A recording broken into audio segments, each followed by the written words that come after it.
How's it going, guys? This is Forensic Forex with Deontay, and I'm back with another video. This is your daily update on gold versus the US dollar. Right now, my takeaway on gold is I'm on the fence on it because of my intermarket analysis. We got the dollar on a tear for the last 5 days. We'll take a look at that in a second. However, right now, gold has been pushing up, and it recently ran out this swing high, this buy side liquidity pool around that algorithmic level, 2,720. Now, price didn't give a nice strong close below a previous daily low, or at least several daily lows. So I'm not looking for those longs per se. Now, there could be great buying opportunities after a down close in a bullish trend. Again, the momentum is bullish because we broke a swing high. Simply waiting and trying to be patient and wait for a higher swing low formation. So that swing low needs to be higher than this one here. So price is going to come down and go up potentially. That's what we're looking for. So if we can't get that, and instead we get that smash candle theory, because this is a smash candle, this candle closes above several highs. If price returns back to that candle's low and runs through it, or the next day, odds are you can look for a selling opportunity and a new leg could be unfolding. We are in a premium range for December. We are in a premium range for the year. And you'll see why this is really important and why I'm saying this, because the dollar is also doing the same thing. Now, if we cut this range in half, so this high to this low, you'll see that we are also in a premium from a certain range. So we got this equilibrium right here, prices above it. Great selling opportunities tend to occur here. It's not that all of the opportunities that present itself are going to be very successful, but there might be a handful that can produce a great trade idea to the downside. Same thing, vice versa. You cut this range in half, you can see price made a bottom. There's definitely a range where there's best buyings occurring. It's clearly below this midway point. So if we can potentially see a reason to go short here, it would be warranted because the signs do add up. Now, it is the end of the year, and I don't expect gold to make another all time high or push higher. But historically speaking, gold tends to close higher for December within at least the last couple of years.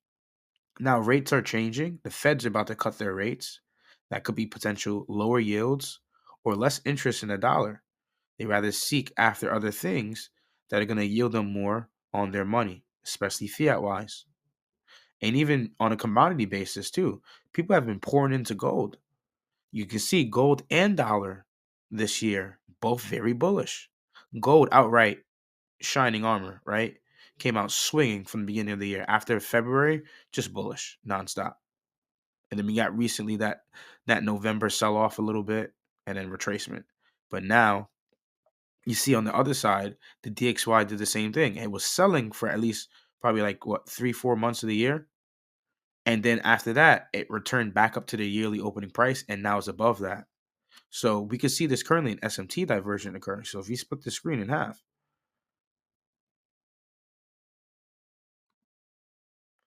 look at that. Let's go up.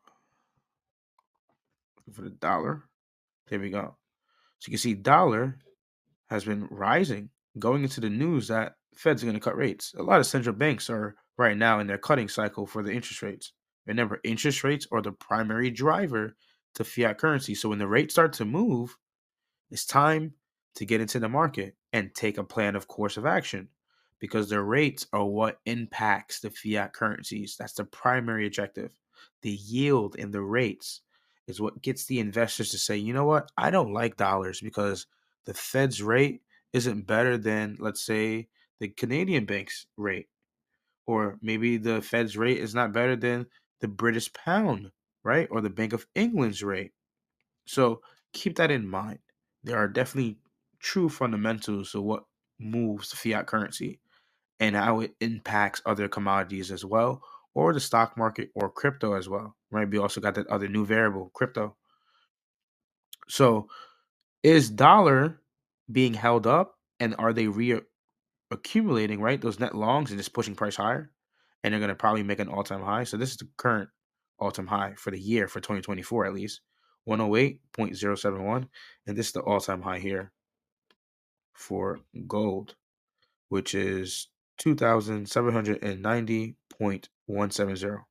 So it's pretty crazy how DXY as well is above December's opening price. That shouldn't be happening. We should have gold or either DXY on opposite ends, but here they're both in a premium sense.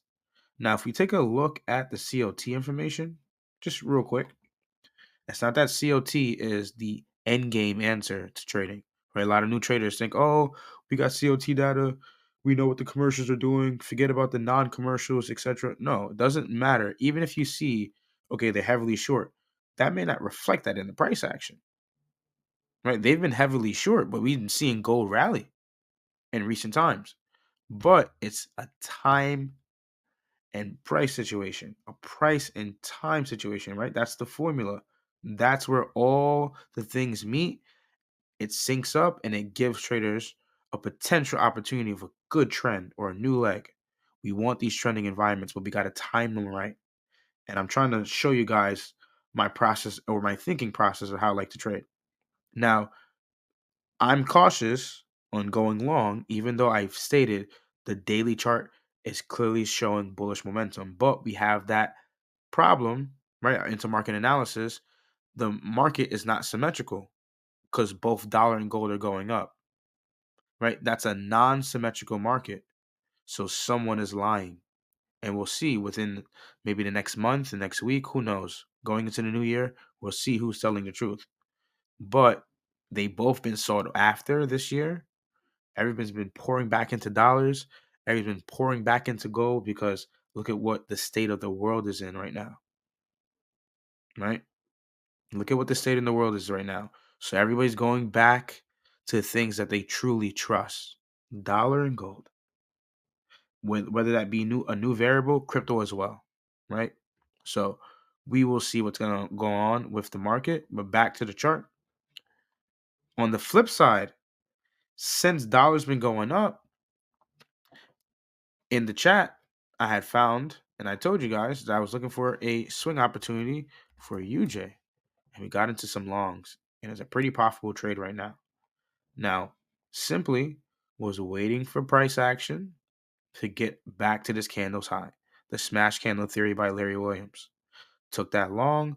I just projected possibly it could get up here. I don't think it's going to, but it could. The yen carry trade could come back to life, and the yen could continue to depreciate, and other fiat currencies against it will gain strength. So GJ, AJ, CAJ, Swiss J, NJ, any of those yen crosses are probably going to gain strength if the yen depreciates and devalues more.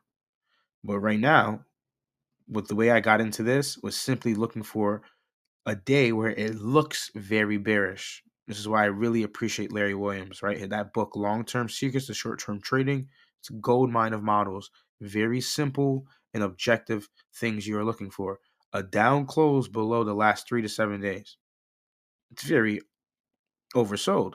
And any retail trader will look at this, right? And they'll salivate over this. They're like, yes, I'm going to chase this price action, right? And they chase that short.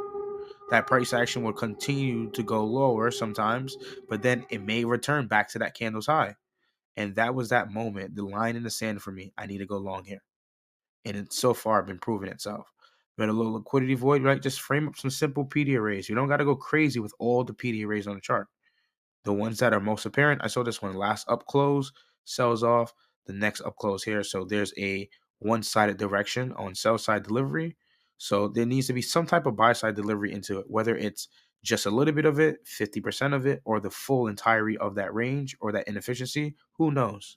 And then we have the projection to swing highs.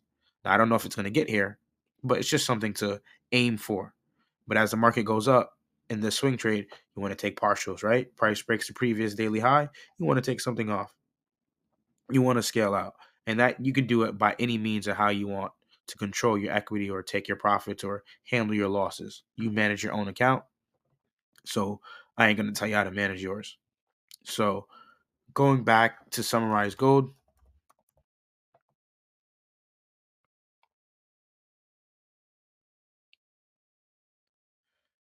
We are in a premium. We're in a premium from this high to low. The commercials are net short. Doesn't guarantee that we will see that reflected in the price action, but there's a possibility that a new trend could unfold here. Again, we got to this algorithmic level, 2,720, made a strong stance here, and it's pulling back. Now, in a bullish trend, down days could be presented with buying. You can see already. It's still Thursday, but this is Friday, going into Friday. Friday could, excuse me, Friday could have a retracement back up into this range and all the selling and pushing up. I'm going to take a look at this on the lower time frame. Let's go on the 5 minute real quick. Zoom out. And you can see right there, hit that level, got above that swing high as well, hit 2,720, ran that, and then it sold off really fast. Asian session just dropped. Didn't give traders a chance to get the best sell possible. Just opens, runs up a little bit, and then goes short. London consolidation, New York just finished it off. Took out that Asian low and just kept running off on that breakout. So if we're a breakout trader, breaking out, looking for that short here at that Asian low would have been best. You would use a sell stop order, hold it, put your stop loss above a previous daily high or the Asian high if possible, or a kill zone high, and then look to see if price respects and it goes lower. So this is where we are right now. So we might be met with some retracement and then a sell off again. So we'll see how that plays out, especially because the Fed's, I think inflation and what else? Interest rate decisions coming up. Though they may cut rates, doesn't mean the dollar is going to depreciate. Fundamentally, it should, but the way it's systematically set up globally, I don't know. But we will see. Hopefully you found this insightful. Peace.